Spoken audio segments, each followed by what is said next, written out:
वाला आलिहि व अस्हाबिहि व बारक वसल्लम तस्लीमन कसीरन कसीरा अम्मा बाद।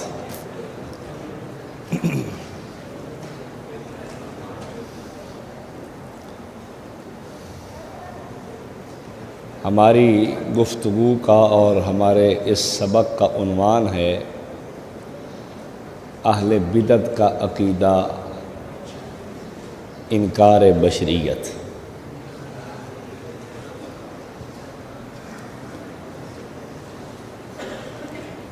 कौम को ऐसी सादा कौम है कि जिधर मौलवी साहब लगाता है उधर लग जाती है। कौम को अब ये बताया जा रहा है कि भाई नबी पाक सल्लल्लाहु अलैहि वसल्लम को बशर मानना तो हुजूर पाक सल्लल्लाहु अलैहि वसल्लम की इसमें ताज़ीम, तकरीम, इज़्ज़त, अज़मत, शान और आप सल्लल्लाहु अलैहि वसल्लम के लिए बायस इफ्तिखार नहीं है, बल्कि आपको नूर होना चाहिए। चुनाचे नईमुद्दीन मुरादाबादी ने युखादिऊन अल्लाह वल्लज़ीना आमनू वमा यख़दऊन इल्ला अनफुसहुम के तहत लिखा है, किसी को बशर कहने से उसकी शान और अज़मत में इनकार का पहलू निकलता है। बशर तो होना तो घटिया है।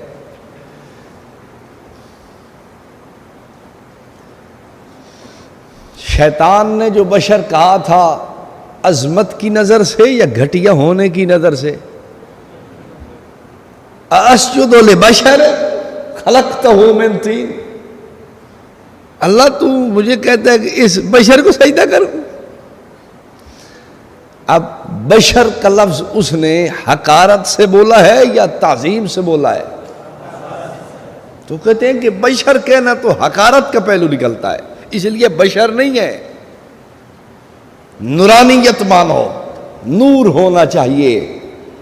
अज़मत की बुलंदियां छू तब सकता है कोई जब उसमें बशरियत का पहलू न हो, उसमें नूरानियत का पहलू हो, उसमें नूर होना बायस इफ्तिखार है, बायस एजाज़ है, बायस सब लायक तकरीम व तहरीम व ताज़ीम व तब्जील और पता नहीं क्या कुछ है। जब इनकार होगा बशरियत का, फिर मकाम मर्तबा शुरू होता है। बशर बनने से तो कुछ भी नहीं होता, वो तो इनकार है ताज़ीम का।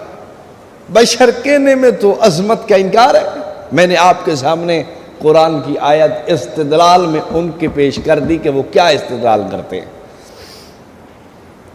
बातिल की सोच, नज़रिया, फ़िक्र, अकीदा, दलील पूरी नकल करनी चाहिए।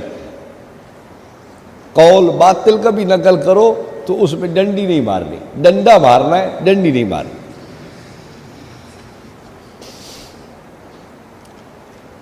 अब मैं एक दफ़ा रात को जलसा था हमारा कुनिया शरीफ, मैं जलसा